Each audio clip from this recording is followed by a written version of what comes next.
And it's simply for that reason that I have to talk with the other girl whom I respect, I must admit, for her capability, prudence, and unselfishness, but whom nobody could say was seductive. The servants are of a different opinion, said Frieda. On that, as on lots of other subjects, said Kay. Are you going to deduce my unfaithfulness from the tastes of the servants? Frieda remained silent and suffered Kay to take the tray from her, set it on the floor, put his arm through hers, and walk her slowly up and down in the corner of the passage. You don't know what fidelity is, she said, his nearness putting her a little in the defensive. What your relations with the girl may be isn't the most important point. The fact that you go to that house at all and come back with the smell of their kitchen on your clothes is in itself an unendurable humiliation for me. And then you rush out of the school without saying a word, and stay with them too, the half of the night. And when you're asked for, you let those girls deny that you're there, deny it passionately, especially the wonderfully retiring one,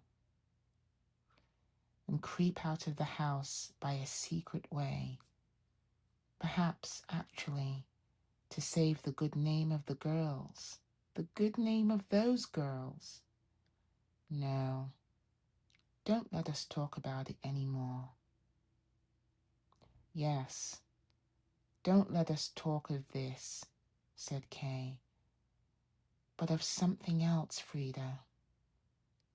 Besides, there's nothing more to be said about it. You know why I have to go there. It isn't easy for me, but I overcome my feelings. You shouldn't make it any harder for me than it is. Tonight, I only thought of dropping in there for a minute to see whether Barnabas had come at last, for he had an important message which he should have brought a long time before. He hadn't come, but he was bound to come very soon, so I was assured, and it seemed very probable too. I didn't want to let him come after me, for you to be insulted by his presence. The hours passed, and unfortunately he didn't come. But another came all right, a man whom I hate.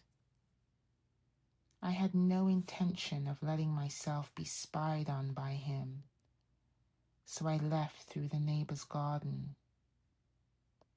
But I didn't want to hide from him either.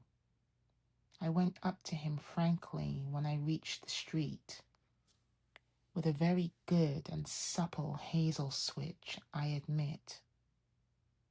That is all. So there's nothing more to be said about it. But there's plenty to say about something else.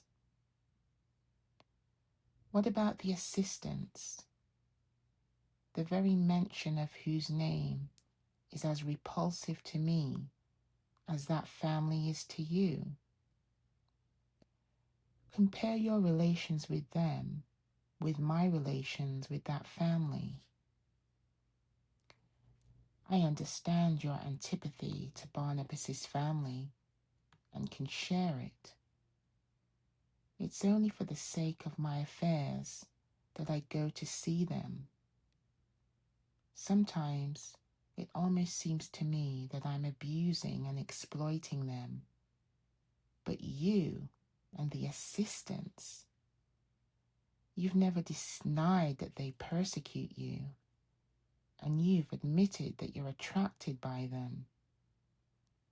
I wasn't angry with you for that. I recognized that powers were at work which you weren't equal to. I was glad enough to see that you put up a resistance at least. I helped to defend you. And just because I left off for a few hours, trusting in your constancy, trusting also, I must admit, in the hope that the house was securely locked and the assistants finally put to flight, I still underestimate them, I'm afraid.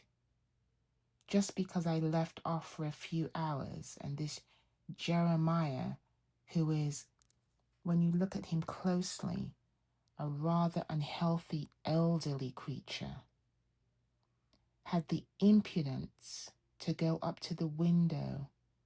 Just for this, Frieda, I must lose you and get for a greeting. There will be no marriage.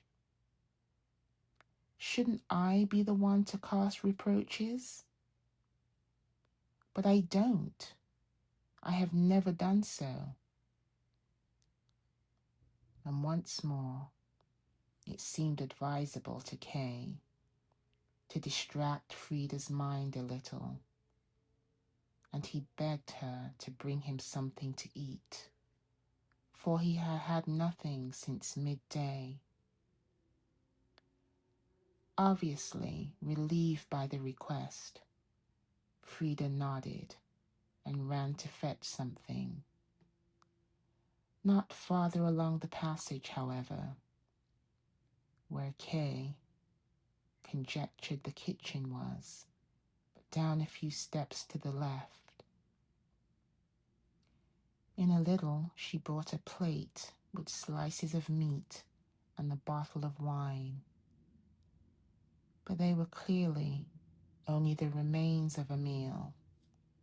The scraps of meat had been hastily ranged out anew so as to hide the fact. Yet whole sausage skins had been overlooked, and the bottle was 3/4 empty. However, Kay said nothing and fell on the food with a good appetite. "You were in the kitchen?" he asked. "No, in my own room," she said. "I have a room down there." "You might surely have taken me with you," said Kay. "I'll go down now, so as to sit down for a little while I'm eating." "I'll bring you a chair," said Frieda, already making to go. "Thanks," replied Kay, holding her back. "I'm neither going down there, nor do I need a chair any longer." Frieda endured his hand on her arm defiantly, bowed her head and bit her lip. "Well, then, he is down there," she said. "Did you expect anything else?" "He's lying on my bed. He got a cold out there. He's shivering. He's hardly had any food. At bottom, it's all your fault. If you hadn't driven the assistants away and run after those people, we might be sitting comfortably in the school now. You alone have destroyed our happiness. Do you think that Jeremiah, so long as he was in service, would have dared to take me away? Then you entirely misunderstood the way things are ordered here. He wanted me. He tormented himself. He lay in watch for me, but that was only a game, like the play of a hungry dog who nevertheless wouldn't dare to leap up on the table. And just the same with me. I was drawn to him.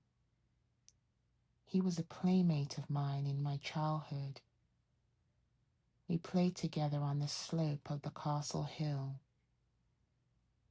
A lovely time. You've never asked me anything about my past. But all that wasn't decisive as long as Jeremiah was held back by his service. For I knew my duty as your future wife. But then you drove the assistants away and plumed yourself on it besides, as if you had done something for me by it. Well, in a certain case it was true.